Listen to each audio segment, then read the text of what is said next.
Bismillahirrahmanirrahim. Assalamualaikum warahmatullahi wabarakatuh. Alhamdulillah. Innal hamdalillah nahmaduhu wa nasta'inuhu wa nastaghfiruh. Wa na'udzu billahi min syururi anfusina wa min sayyiati a'malina.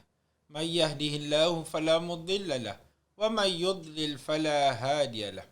Asyhadu an la ilaha illallah wahdahu la syarika lahu wa asyhadu anna Muhammadan abduhu wa rasuluh.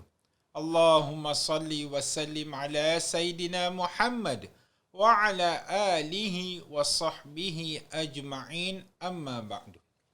Alhamdulillah. Marilah kita sama-sama bersyukur kepada Allah Subhanahu wa taala yang telah memberi kita segala nikmat yang kita perlu. Alhamdulillah. Para penonton yang dirahmati Allah, InsyaAllah saya ingin berkongsi dengan anda semua sedikit tazkirah atau syarhan berkaitan dengan tajuk keseimbangan di antara agama dan dunia di Masjid Asy-Syafa'ah. Para penonton yang dirahmati Allah, sebelum kita mula dengan berbincangan dalam topik ini, kita faham apakah tujuan Allah Subhanahu wa taala cipta kita di alam ini. Mesti ada tujuannya. Mungkin dalam hidupan kita sebagai seorang hamba, kita cakap mungkinlah untuk main-main, okey, kita boleh dengar kawan-kawan kita cakap, I live to eat, eat to live. Saya hidup untuk makan, makan untuk hidup. Okey, macam inilah kalau translate dia.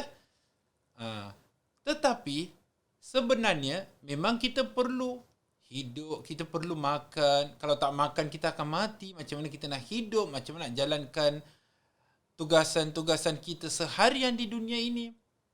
Tetapi tujuan utama kita yang Allah Subhanahu wa taala cipta kita bukanlah untuk kita nak dapat mata', iaitu kegembiraan atau keselesaan di dunia ini. Kita nak dapatkan selesa, tapi bukan itu yang utama yang pertama.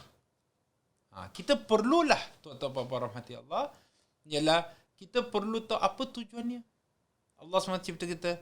Seperti mana firman Allah Subhanahu wa taala dalam surah Az-Zariyat ayat 56. Allah SWT berfirman, A'udzubillahi minasyaitanirrajim. Bismillahirrahmanirrahim. Wa ma khalaqtul jinna wal insa illa liya'budun. Sadaqallahul azim. Artinya, dan ingatlah, aku tidak menciptakanlah jin dan manusia melainkan untuk menyembah dan beribadah kepadaku.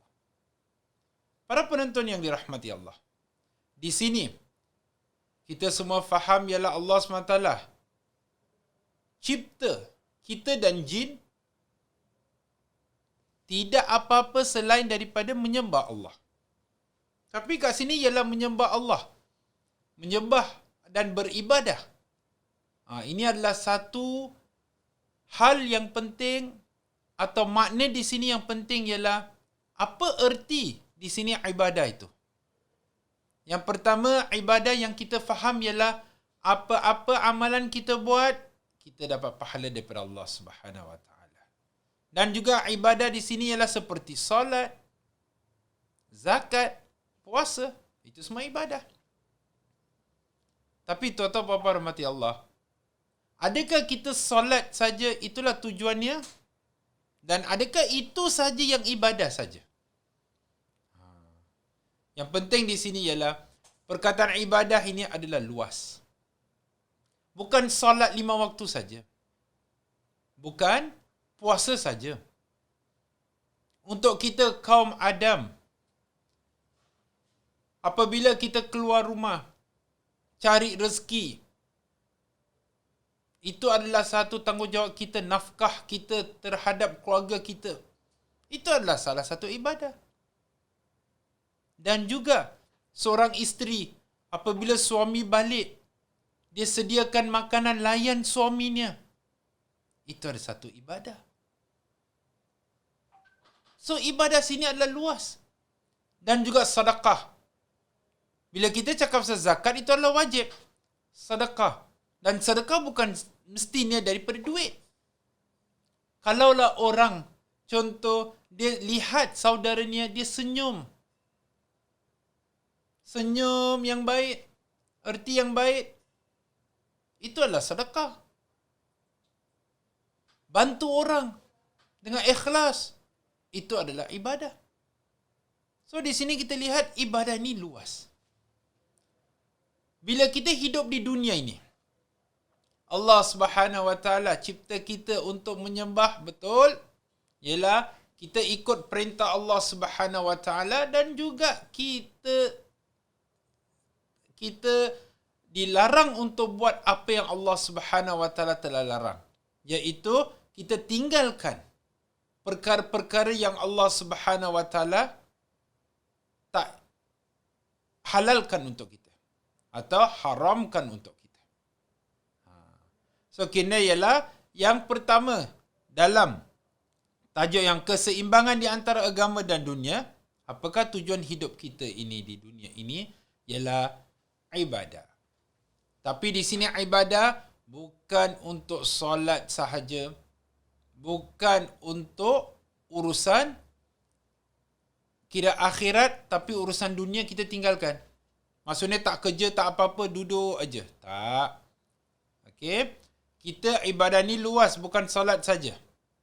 Ya, nanti saya akan bagi satu contoh. Ya, dari kisah Rasulullah sallallahu alaihi wasallam. Yang seterusnya ialah bila kita lihat tentang ibadah ini, hidupan kita berkaitan ibadah dengan hidupan kita ni seharian. Selain daripada solat 5 waktu, kita keluar, kita cari rezeki sebagai kaum lelaki. Kaum wanita bagaimana pula dia keluar, insya-Allah niat dia untuk bantu suaminya dalam hal urusan rumah tangga, insya-Allah Allah SWT akan memberi ganjaran sebab niatnya kerana Allah SWT untuk membantu suaminya. Dan juga dalam kisah sini juga, dalam bila kita lihat adalah orang salah erti dan salah faham tentang zuhud. Bila kita lihat dalam tajuk ini adalah orang kata apa? Saya ikut cara zuhud. Saya tinggalkan dunia. Saya nak akhirat saja. Kalau nak katakan saya pun nak macam tu juga. Saya nak akhirat saja, dunia tak ada apa-apa sebab dunia adalah tempat yang sementara untuk kita. Kita dah rasa sedap, dah best, seronok dengan hidupan di dunia ini. Tapi apabila satu waktu ketiga, masa kita untuk tinggalkan dunia ini, dah habis dah, tak ada apa-apa. Tetapi, kita kena pandai seimbang. Pandai balancekan. Ya, dunia dan akhirat. Akhirat tu kita letaklah agama. Dan juga dalam tempat yang kita hidup ni, bagaimana caranya kita nak amalkan ibadah-ibadah kita yang mana telah diwajib untuk kita amalkan. So yang mana tadi yang saya sebut tu tentang zuhud, kita perlu faham juga apa erti zuhud. Kalau kita lihat para ulama telah terangkan, ada juga beberapa definisi. Tapi saya ambillah keterangan ini dalam kitab Bulughul Maram. Ya, huraian sedikit zuhud.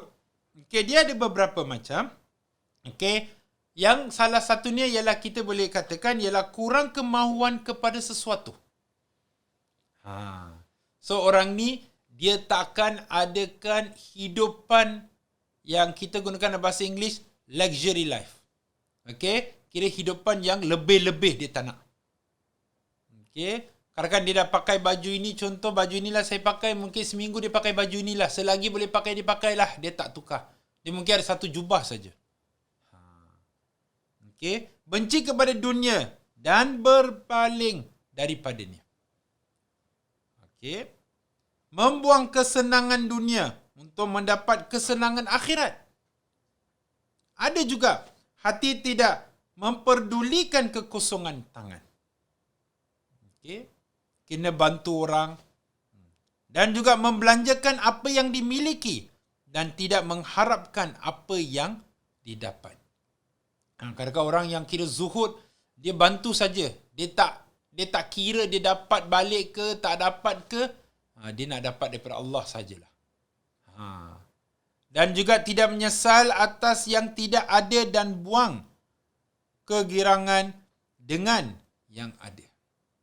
Ya, dan juga ada jugalah ya yang erti zuhud dari ulama-ulama lain. Ya. So zuhud sini ialah hidupan yang sederhana.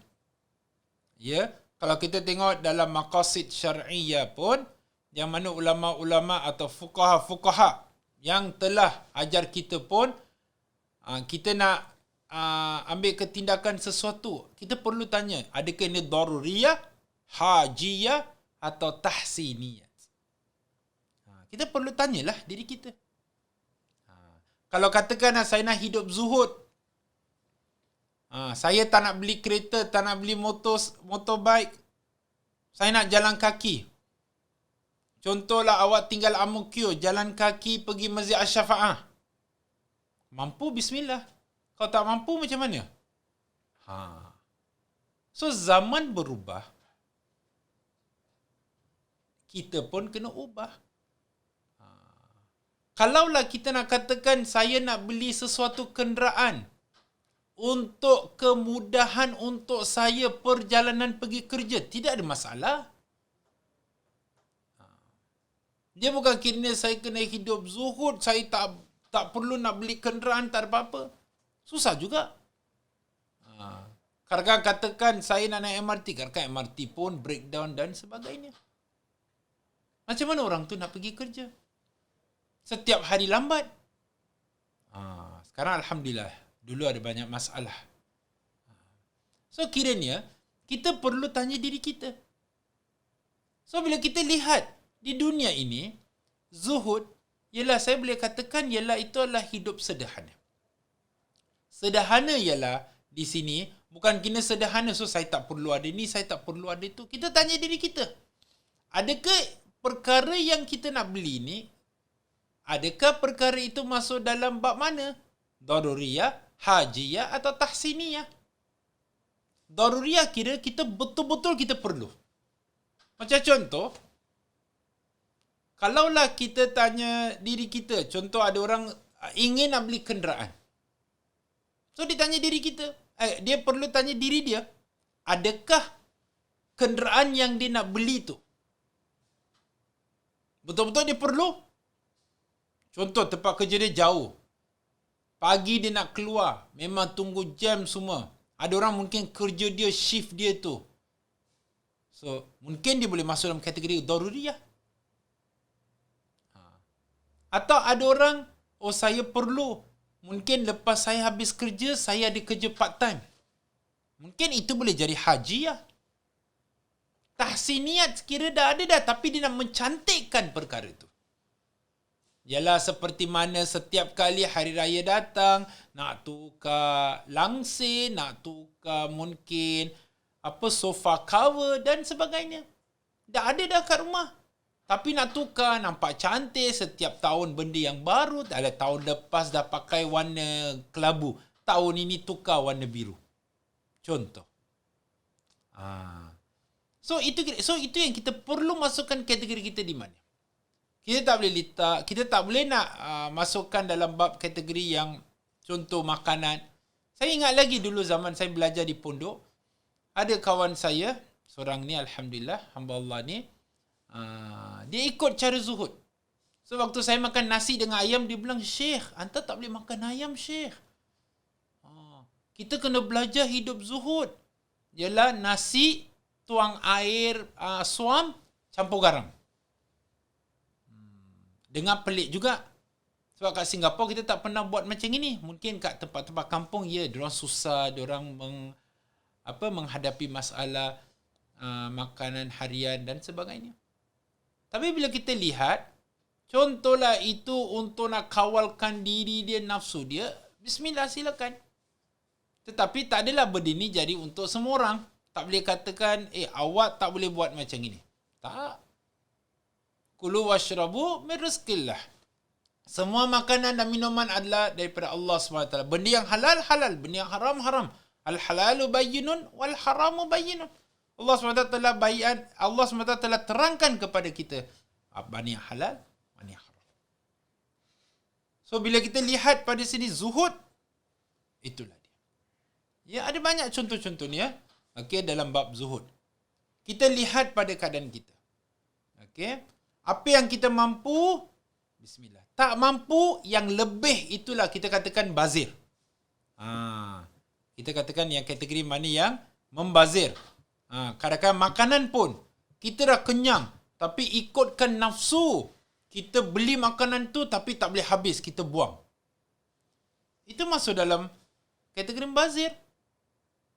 Tapi kalau kita katakan, Ustaz, macam mana masukkan dalam zuhud? Makan.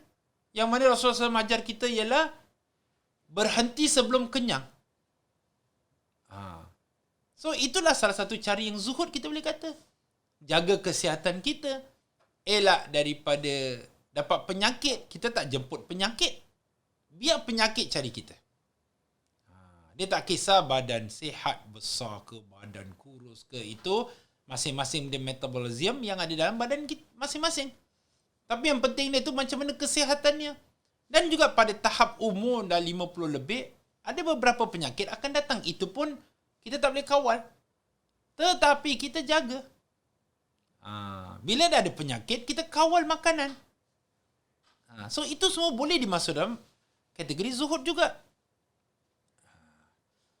So, dan juga bila kita lihat yang mana hadis Nabi SAW, yang mana Ani bin Umar qal, akhadha Rasulullah SAW bimankibai faqal, kun fi dunya ka'annaka gharibun aw 'abirus sabili. Wa kana ibn Umar yaqul, idza amsayta fala tantazir as-sabah wa idza asbahta fala tantazir al-masa. Wa khudh min sihhatika li saqamik wa min hayatika li mautik. Akhrajahu al-Bukhari rahimahullah ta'ala. Dari Ibn Umar radhiyallahu anhu, ia berkata, Rasulullah sallallahu alaihi wasallam pegang dua bahu saya. Lalu ia bersabda, beradalah di dunia seolah-olah engkau orang asing atau musafir. Seperti mana tadi saya cakap, dunia ini adalah tempat yang sementara. Seperti mana firman Allah SWT, dunia ini, semua perkara ada di sini sementara. Dia akan fan. Dia akan hilang. Perkara yang bernyawa, seperti kita manusia, haiwan, kita akan tinggal dunia. Itu yang katanya. So, kita buat dunia ni seolah-olah kita musafir. Contohlah, saya orang Singapura. Saya pergi Malaysia. Itu nama dia musafir. Saya bukan berhijrah. Tapi saya pergi situ, jalan-jalan, jumpa saudara ke, kawan ke, pergi belajar ke, apa-apa. Saya akan kembali balik pada negara saya sendiri. So, itu kira musafir. So, kita pergi tempat orang, kita belajar cara orang tu. So, itu yang poin pertama. Yang kedua ialah, dan adalah Ibnu Umar berkata, apabila engkau masuk pada waktu petang, maka janganlah engkau tunggu waktu pagi. Dan apabila engkau masuk pada waktu subuh, maka janganlah engkau tunggu waktu petang. Tetapi, ambillah kesempatan dari sihatmu untuk masa sakitmu. Dan dari hidupmu untuk matimu. Subhanallah. Hadis dikeluarkan oleh Imam Bukhari rahimahullah ta'ala. Bila kita lihat hadis ni, ialah pertama, ialah kita buat di dunia ini seolah-olah kita ni seorang musafir. Okey? Atau orang asing. Yang kedua ialah kita jangan melambatkan bila kita nak buat sesuatu perkara. Kita jangan tangguh-tangguh. Iaitu, saya nak buat sesuatu benda sekarang ni, saya nak buat tangguh besok pagi. Saya nak tangguh pagi tu, saya nak tangguh ke petang. So, itulah datang dia bila dalam soalannya, ialah kita perlu faham. So, kita jangan tangguh perkara-perkara yang baik. Ya, nak buat sesuatu benda. Lagi-lagi orang nak buat, tunggulah Ustaz, kita buat bila datang hari jadi saya. Saya nak buat sesuatu benda, tunggulah bila saya dah berumah tangga. Contoh seorang wanita nak pakai tudung jilbabnya. Dia kata tunggulah bila saya dah berumah tangga atau tunggulah saya dah pergi haji. Ingatlah para penonton yang dirahmati Allah. Ajal maut bila saja datang. Itu yang akhirnya poin yang ketiga Rasulullah SAW sebut ialah wa khudh min sihhatika lisaqamika. Ambillah kesempatan dari sihatmu untuk masa sakitmu. Sebelum sakit datang, kita buatlah perkara itu. Bila kita tangguh, besok tak tahu apa akan jadi. Dan juga yang kedua ialah wa min hayatika limautika. Hari ini kita hidup, besok saya nak tangguh, kita tak tahu. So ini dua benda. Dan juga bila kita lihat ada yang hadis lain yang mana Rasulullah SAW bersabda ialah dua nikmat besar yang Allah Subhanahu Wa Taala telah beri kita ialah nikmat kesihatan dan masa. Itu pasal dalam surah Al-Asr Allah SWT berfirman wal asr inna insana lafi khusr. Demi masa asar. Kita janganlah masuk dalam golongan orang yang rugi. Janganlah kita lepaskan peluang.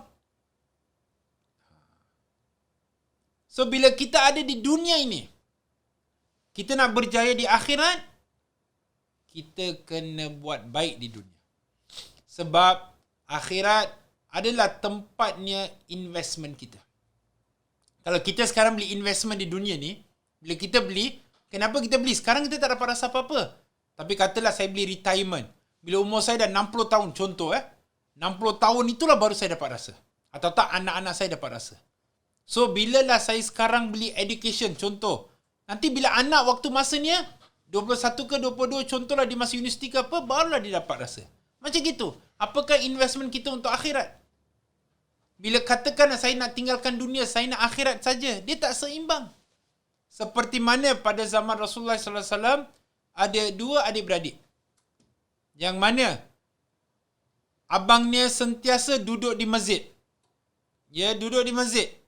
Solat saja. Alhamdulillah, perkara yang baik. Adiknya waktu solat, dia akan duduk di masjid, dia solat. Waktu habis solat, dia akan keluar untuk cari rezeki. Pada satu waktu ketiga, adiknya masuk masjid untuk waktu solatnya. Dia bawa makanan untuk abangnya.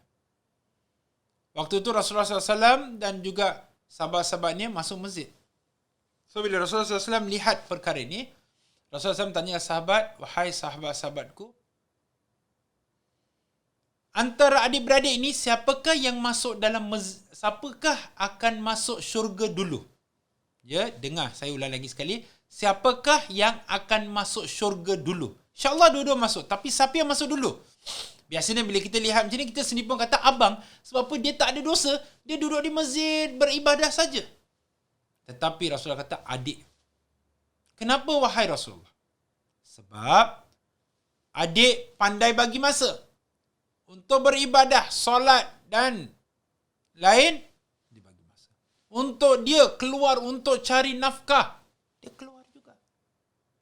Bila kita lihat, kita duduk di masjid, angkat tangan kita berdoa, duit tak jatuh macam itu, tuan-tuan puan rahmati Allah. Tak ada orang solat-solat di rumah, tak keluar, tak kerja, tak apa-apa, buka pintu. ada satu beg duit atau satu goni duit dalam tu. Tak ada.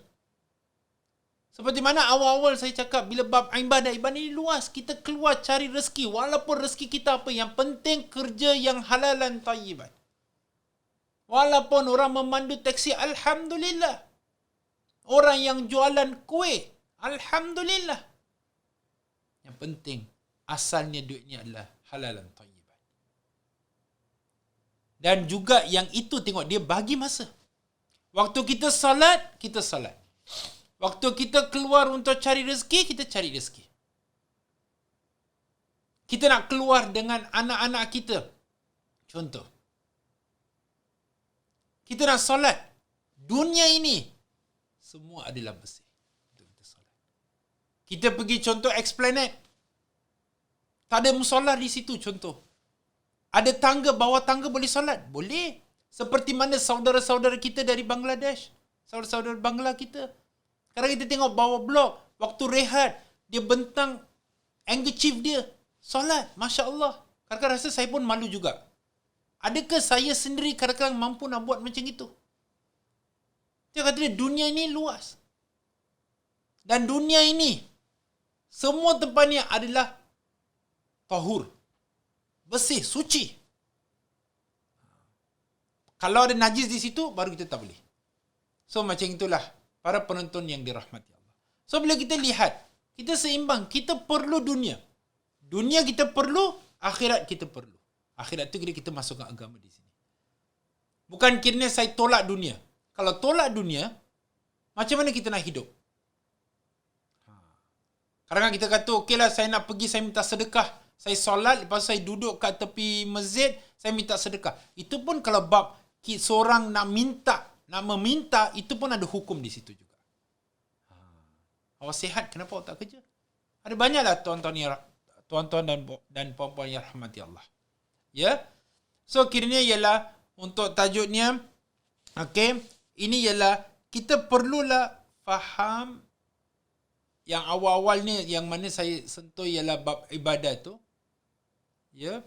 So itu dari situlah yang katakan ialah dunia ini, ya, dunia ini adalah tempat yang sementara untuk kita hidup dan untuk kita amal. Apabila kita telah meninggal, roh akan keluar daripada jasad ini. Bila roh dah keluar, kita dah tak boleh nak amalkan apa-apa lagi dah. Itulah waktunya untuk kita terimalah mana yang tempat kita masuk. So akhirnya ialah hadis yang mana Rasulullah SAW bersabda, apabila seorang anak Adam meninggal, semua amalan putus kecuali 3. Sadaqatul jariyah, ilmu manfaat dan doa oleh anak soleh dan solehah. Kalau kita tak buat apa-apa di dunia ini, katakanlah sadaqatul jariyah, saya tak kerja, saya tak ada duit, macam mana saya nak memberi sadaqatul jariyah? Yep. So kita perlu bagilah balance pada dunia dan agama, dan juga kita hidup di dunia, di negara mana saja. Ya, agama kita adalah mudah dan kita mudah untuk nak amalkan di mana saja kita ada. Wallahu a'lam bissawab. Dan juga saya ucapkan ribuan terima kasih untuk luangkan masa sedikit untuk dengar sedikit perkongsian saya. Dan juga saya mohon maaf kalau ada apa-apa kekurangan dari saya. Dan juga malah kita akhiri syaran ini dengan baca tasbih kafarat salawat was. Subhanakallahumma bihamdika asyhadu an la ilaha illa anta astaghfiruka wa atubu ilaik. Bismillahirrahmanirrahim. Wal 'asr inna insana fi khusr lil ladzina amanu wa 'amilus solihati wa tawassaw bil haqqi wa tawassaw bis sabr. Aqulu qawli hadza wa astaghfirullahal azim li wa lakum. Wa billahi taufiq wal hidayah. Wassalamu alaikum warahmatullahi wabarakatuh.